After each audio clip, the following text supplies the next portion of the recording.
Обвинителката Фатиме Фетај од странство му се јавила на председателот на Советот Јолевски да му потврди дека се повлекува од трката за шеф на Скопското висше обвинителство, откако во петокот му испрати мејл, а тој побара од неа официјално да го извести Советот.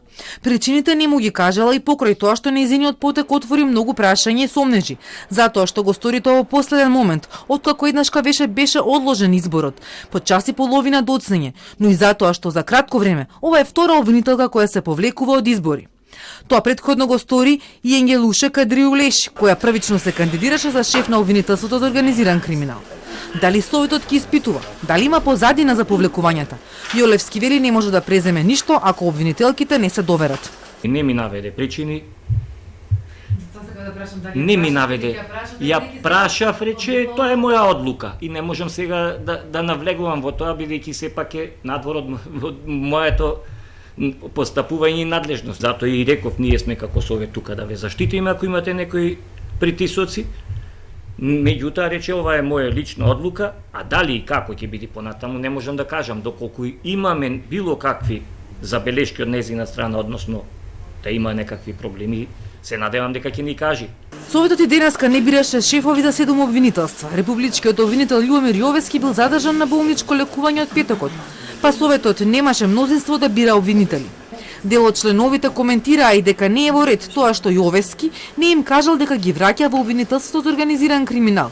На една година двете обвинителки кои 10 дена претходно како Совет не им дадоа поддршка за уште еден мандат. Телма минатата недела објави дека Јовески издал наредба за упатување на обвинителките Милица Гаврилова и Маја Коневска, а за едната од нив тој гласаше против. Советот ја врати во основното скопско обвинителство Вилма Русковска, на која истече мандатот во обвинителството за организиран криминал, и таму седна Ислама Бази. А по студениот туч од американската амбасадорка дека се збунувачки резултатите од изборот на Бази, председателот на Советот Јолевски се дистанцира со образложение дека ова тело не било вклучено во изборот, туку гласале самите обвинители.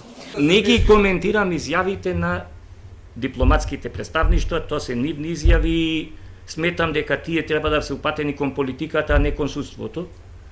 Бидејќи така и како што прочитавте, спомнуваат дека политичките влијанија треба, значи треба да прашање да се упати кон некој друг, кој ги носи законите, кој ги предлага законите, ние ги спроведуваме законите. Премиерот Ковачевски се согласува со амбасадорката околу изборот за шеф на обвинителството за гонење организиран криминал, но за одговори како бил направен изборот упатува кон самите обвинители. Тврди дека ниту тој, ниту министрите имале удел во таквиот избор и дека се потребни реформи за унапредување на правосудниот систем, кој како што потенцираше има кредибилитет од 8%.